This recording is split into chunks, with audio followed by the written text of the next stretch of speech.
todas sus experiencias. Imagínense ustedes una mujer haciendo ese huipil en ese estado de conciencia y haciendo que la energía converja en un punto en cada hilo que está ella tejiendo, en cada hilo que está colocando dentro de una estructura sagrada y geométrica. Esta conciencia de la inexistencia de metas finales, vuelvo a citar a Jacobo, hace que la persona en conciencia de unidad viva la experiencia del presente como el factor, como el atractor extraño de todo el pasado,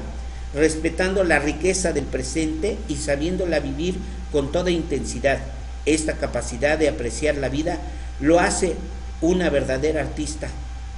y su transparencia en ella le permite mostrarla como ejemplo de su integridad. La transparencia de la mujer nos permite conocer nuestra integridad. Y cuando nuestra madre divina, porque esto lo es cada mujer, cuando esta mujer divina que ha mantenido los secretos del cosmos en su alma, en su corazón, y lo plasma en un huipil, pues yo digo humildemente, es que esto no es una obra de arte irrepetible, primero porque cada huipil salido de sus manos es único, y mañana esta mujer no existirá cuando trascienda las formas del cuerpo y de la mente, para transformarse en la energía que ella trata de explicar a través de un lienzo de tela.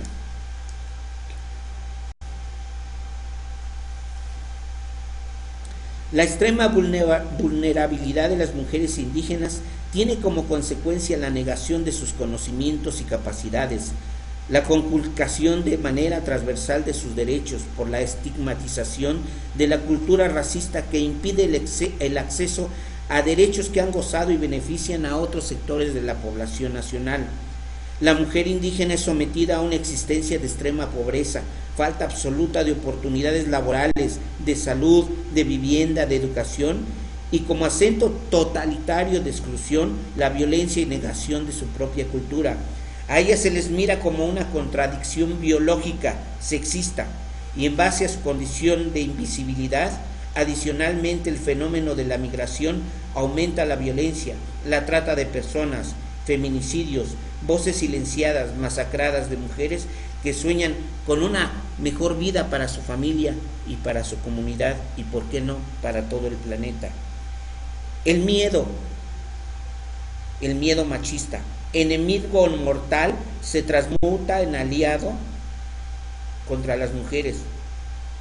Y estas mujeres encuentran dignidad en su lucha, son incansables guerreras que combaten con las manos vacías mientras cargan con sus hijas e hijos, van al campo de batalla desprovistas de toda oportunidad, día y noche, pesada vigilia soportan, nuevamente se lanzan heridas o graves pero siempre íntegras a su campo de batalla.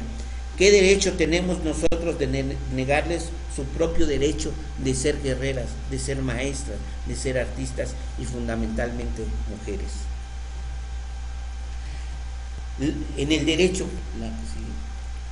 la anulación cultural se dio mediante mecanismos como los cotos creados mediante la aglutinación de poblaciones alrededor de las iglesias, pueblos evangelizados para facilitar su sometimiento, esclavitud, explotación y control. Luego se crearon los municipios y distritos para primero lograr el dominio económico, seguido de la manipulación e indefensión contra los partidos políticos, división de territorios indígenas y finalmente la expulsión o desplazamiento de los pueblos originarios. Cuando creencias que no son oriundas, originarias de una comunidad, y estas creencias tienen otra visión sistemática de organización económica y política, al entrar a las comunidades las desestructuran, y particularmente las que reciben el impacto, porque son las que permanecen en los pueblos, son las mujeres indígenas. Y entonces, en aras de un nuevo credo que vienen a decirles que van a tener plata, que van a tener tierras, que ahora sí van a ser redimidas por Dios, que van a ser redimidas por todos los poderes, se van de esos lugares con un canto guardado en su corazón, triste,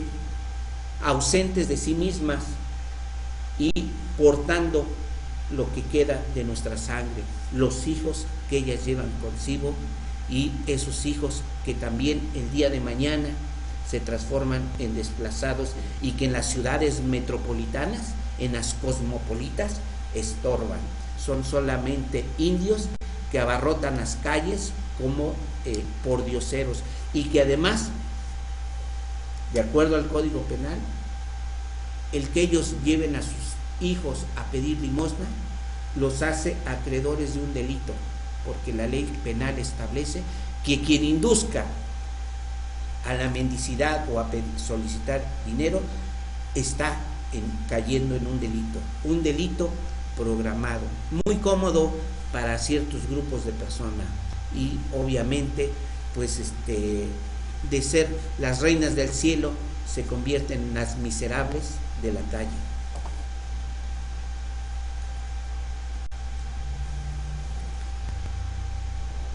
Se instituyeron leyes estatales procedentes de la monarquía, porque todavía no desaparece la monarquía, aunque no nos digan que no, recordemos los nombres. Si vemos desde antes de la revolución, los mismos nombres siguen apareciendo en los partidos, en los diferentes partidos políticos, de extrema, de derecha o de izquierda, pero siguen apareciendo los mismos nombres, los mismos apellidos. Es decir, la monarquía no desapareció. Por eso es importante que haya movimiento dentro del esquema político, que los políticos no permanezcan de por vida en las posiciones políticas. Debe haber un cambio, un fluido político donde las clases oprimidas puedan llegar a los puestos del poder. Es un sueño baturro, como dirían los españoles, es un sueño lisonjero que no va a ser posible, pero lo único que puede hacer posible esto es el rescate de nuestra identidad y de nuestra cultura. Y en el arte, precisamente en el arte, se encuentra uno de los bastiones más importantes de la cultura indígena de nuestros pueblos. Y retomando, la mujer indígena que permanece ahí en su casa, en el campo, es quien mantiene esa posición de su campo de batalla. La monarquía que ha dejado un pueblo al mandato de la corona española. Posteriormente, con el liberalismo hispanoamericano, se pretendió dar origen a un pueblo mexicano homogéneo a cuyo estado, pero no olvidemos que precisamente este movimiento fue un movimiento criollito, un movimiento de los españoles radicados en México, donde los beneficiados no fueron los pueblos indígenas. Y aún reconociendo su composición pluricultural, se ha excluido a la ley indígena de su origen consuetudinario, es decir, se dice que se respetan sus usos y costumbres, pero esta es una falacia, porque su uso y costumbre no es la miseria. Los propios textos tolteca dicen que los pueblos ancestrales vivían en la prosperidad y no eran pobres, no estaban tristes jamás. El reconocimiento de los derechos culturales indígenas ha tenido como objeto la homogeneización de las poblaciones originarias, es decir, nos hacen iguales a los distintos, y esto converge con la visión eurocéntrica. Con el pretexto de campañas nacionalistas e indigenistas, se han llevado a cabo estratégicas de mexicanizar e imponerles los ideales hispánicos, criollos, extranjeros y mestizos,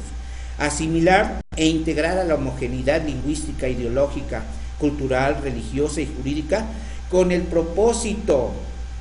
malsano y perverso de la desaparición de las culturas indígenas, o dicho de otro modo, el genocidio cultural. Entonces, mientras el arte indígena sea artesanía, estamos participando de un genocidio cultural. El derecho como conjunto de normas, leyes, aplicado y mediante instituciones jurídicas, nace en nuestros pueblos indígenas como institución del orden ideal que debe regir a la sociedad. Recordemos que los pueblos anahuacas tenían su propio sistema jurídico y créanmelo, casi nadie violaba la ley porque la ley era estricta, así como no existía la devaluación. Algo que era muy castigado era faltar a los ordenamientos legales que permitían la armonía de los pueblos con la naturaleza, la armonía de estos pueblos con la cosmovisión y obviamente con el ordenamiento cósmico. Cada uno de los pueblos, así por ejemplo tenemos al pueblo teotihuacano, que era un privilegio ser teotihuacano, porque no solamente el líder, el Tlatoani, era responsable de que bien andara el cosmos, sino cada uno de sus habitantes era responsable de que el cosmos funcionara en armonía. La reivindicación estatal del monopolio jurídico por parte del Estado y protección del pluralismo político sin la participación y consulta de los pueblos indígenas es pretender alcanzar una fase superior del derecho sin cumplir con las fases anteriores de la inclusión de todos y cada uno de los actores que serán beneficiados de este nivel jurídico. Es tanto como omitir el ideal del derecho que es consubstancial al ser humano a través de su intuición y en el caso de nuestros pueblos su cosmovisión, que implica la creación, desarrollo de artes y ciencias de manera integral, entre estas nuestra ciencia jurídica, que si bien es diferente, no por ello es menos valiente, valiosa y eficiente. La inoculación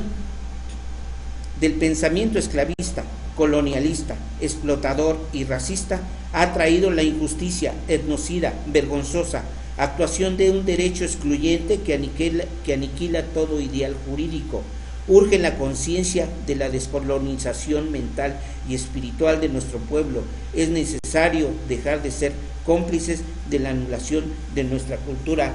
ancestral. Es muy importante asumir una cultura jurídica en nuestro pueblo que no deseche las fuentes históricas de nuestros pueblos, que no deseche nuestra experiencia jurídica y nuestra lucha, y que sea implementado dentro del acontecer del derecho actual esta visión, porque de modo contrario estamos destinados a desaparecer. La incorporación de los derechos indígenas ha dado como único resultado la ornamentación del discurso demagógico de políticos y partidos que en circunstancias actuales ni siquiera se han planteado, señalado o mencionado en las plataformas políticas de los candidatos. Esto porque este documento fue hecho en plena efervescencia de las elecciones del 2012. Para ello, 15.7 millones de seres humanos no existen y su actividad política se disfraza de olvido. No hemos escuchado posiciones de los diferentes partidos políticos claros, comprometidos sobre la perspectiva que se debe buscar para que se incluya a las poblaciones indígenas en los derechos que a ellos corresponden. No se les incluye en ninguna fase publicitaria de verdad. No se les incluye en la visión de que son parte de esta gran nación que es México. La más hermoso de nuestra nación, la riqueza que debemos atesorar, se pierde por la ineptitud de líderes políticos que no piensan más que en su propio beneficio y en el tiempo que habrá de permanecer en las cámaras sentados, levantando de vez en cuando la mano y a veces faltando a las sesiones, como un gran monarca que con su dedo índice señalan su mandato, pero no la